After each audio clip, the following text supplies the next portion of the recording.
بسم اللہ الرحمن الرحیم۔ السلام علیکم ورحمۃ اللہ وبرکاتہ۔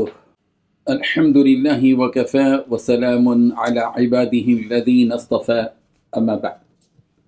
حاضرین و ناظرین، یہ درس نمبر 1689 ہے، 1689، اور آج سورہ سبا کی 3 آیتوں کی تلاوت اور تشریح کی جائے گی، آیت نمبر 48، 49 اور 50۔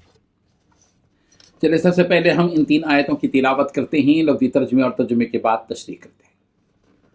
اعوذ باللہ من الشیطان الرجیم، بسم اللہ الرحمن الرحیم، قل ان ربی یقذف بالحق علام الغیوب، قل جاء الحق وما يبدئ الباطل وما يعيد، قل إن ضللت فإنما أضل على نفسي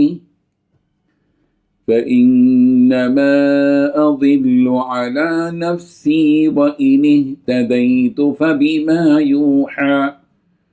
فبما يوحي إلي ربي إنه سميع قريب، صدق اللہ العظیم۔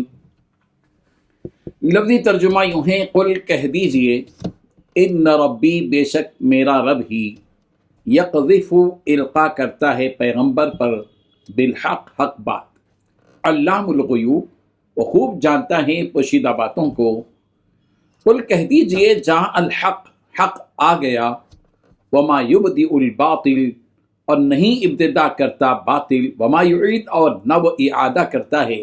قل کہہ دیجئے، ان ضللت اگر میں بہکا ہوا ہوں، فإنما أضل تو بس میرے بہکنے کا وبال، علی نفسی مجھ پر ہی ہوگا، وإن اور اگر اہتدیت میں ہدایت پر ہوں، فبما تو بسبب اس کے جو یوحی وحی کرتا ہے، الیہ میری طرف، ربی میرا رب، انہ بلا شبہ وہ، سمیع خوب سننے والا، قریب نہایت قریب ہے۔ ترجمہ یوں ہے، کہہ دو کہ میرا پروردگار اوپر سے حق اتارتا ہے اور وہ غیب کی باتوں کا جاننے والا ہے۔ کہہ دو کہ حق آ چکا اور باطل نہ تو پہلی بار پیدا کر سکتا ہے اور نہ دوبارہ پیدا کرے گا۔ کہہ دو کہ اگر میں گمراہ ہوں تو میری گمراہی کا ضرر مجھ ہی کو ہے، اور اگر ہدایت پر ہوں تو یہ اس کا طفیل ہے جو میرا پروردگار میری طرف وحی بھیجتا ہے، بے شک وہ سننے والا اور نزدیک ہے۔ ان 3 آیتوں میں 7 باتیں بیان کی گئی ہیں۔ پہلی بات، کہہ دو کہ میرا پروردگار حق کو اوپر سے بھیج رہا ہے۔ دوسری بات، وہ غیب کی ساری باتوں کو خوب جاننے والا ہے۔ تیسری بات، کہہ دو کہ حق آ چکا ہے۔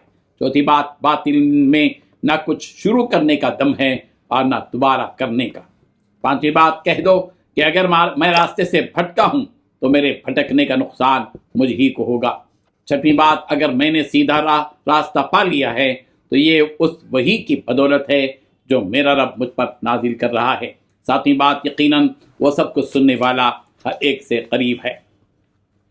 بزرگان محترم، پچھلی آیت میں نبی رحمت صلی اللہ علیہ وسلم کی وہ ذمہ داری بیان کی گئی تھی جو آپ صلی اللہ علیہ وسلم کو اللہ تبارک و تعالیٰ کی طرف سے دی گئی، اور اس ذمہ داری کا حکم آپ صلی اللہ علیہ وسلم تک وحی کے ذریعے بھیجا گیا، اور وقتاً فوقتاً آپ صلی اللہ علیہ وسلم کو اس وحی سے مختلف احکامات دیے جاتے ہیں، اور وحی اللہ تعالیٰ کی طرف سے ہوتی ہے جو کہ بالکل سچی ہوتی ہے، جس میں کسی قسم کا کوئی شک اور شبہ نہیں ہوتا۔ اسی بات کو اس آیت میں بیان کیا گیا کہ اے محمد صلی اللہ علیہ وسلم، آپ کہہ دیجئے کہ میرا رب آسمان سے وحی کو حق کے ساتھ نازل کرتا ہے۔ اللہ ایسا ہے کہ وہ غیب کی باتوں کو جانتا ہے، یعنی جو کچھ انسانی آنکھوں سے چھپا ہوا ہے اسے بھی وہ جانتا ہے، اور جو کچھ آگے ہونے والا ہے اسے بھی وہ جانتا ہے۔ اسی اعتبار سے وہ قرآن کریم کی آیتیں نازل کرتا ہے جسے دیکھ کر تم اس میں بیان کردہ حالتوں کا انکار کرتے ہو، حالانکہ تمہیں کوئی علم نہیں۔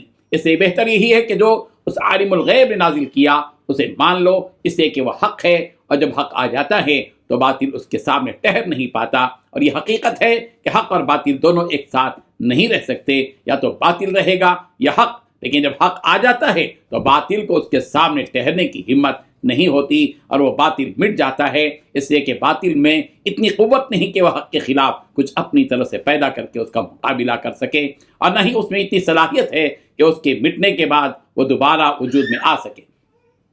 بعض مفسرین نے کہا کہ یہاں باطل سے مراد ابلیس ہے کہ اس میں حق کا سامنا کرنے کی جرأت اور طاقت نہیں ہے، اور نہ ہی وہ کسی کو وجود میں لا سکتا ہے. جیسا کہ حضرت قتادہ رضی اللہ عنہ نے کہا کہ یقذف بالحق میں حق سے مراد وہی ہے، اور جاہل حق میں حق سے مراد قرآن ہے، اور وہاں یبدئ الباطل میں باطل سے مراد ابلیس ہے. یعنی ابلیس نہ تو کسی کو پیدا کر سکتا ہے اور نہ اس کو دوبارہ زندہ کر سکتا ہے. اللہ تبارک و تعالیٰ نبی محمد صلی اللہ علیہ وسلم کی زبانی مشرکین سے یہ کہلوا رہے ہیں کہ دیکھو، اگر میں حق سے ہٹ کر گمراہی کا راستہ اپنا لوں تو اس گمراہی کو اپنانے کا وبال اور سزا مجھ ہی کو ملے گی. کسی انسان کی گمراہی کا عذاب کسی دوسرے انسان کو نہیں ہوگا، بلکہ جس نے جو کیا اسی کو اس کی سزا ملے گی. اور اگر میں سیدھا راستہ اپنا لوں تو یہ میری اپنی کوئی صلاحیت نہیں، بلکہ اللہ تبارک و تعالیٰ کی اس وحی کا نتیجہ ہے جو وہ مجھ پر نازل کرتا ہے. لہذا جو میں کہتا ہوں وہ اللہ سنتا ہے، اور سننا بھی ایسا کہ جیسے کوئی پاس کھڑا ہو، اس لیے کہ اللہ تبارک و تعالیٰ تو انسان کے شہرک سے بھی زیادہ قریب ہے. وَنَحْنُ أَقْرَبُ إِلَيْهِ مِنْ حَبْلِ الْوَرِيدِ، سورہ قاف آیت نمبر 16، اور ہم اس کی شہرک سے بھی زیادہ قریب ہیں. تو اس سے ہم کچھ بھی چھپا نہیں سکتے. جو کچھ بھی کر رہے ہو، کہہ رہے ہو، سچ کہو اور دل سے کہو، اس سے کہ انسان کو اس کے اعمال اور نیتوں پر بدلہ دیا جاتا ہے. اگر نیت اور عمل صاف ہوں گے تو بدلہ بھی اچھا ملے گا، ورنہ نہیں. اللہ تبارک و تعالیٰ ان آیات سے ہم سب کو سبق حاصل کرنے کی توفیق عطا فرمائے.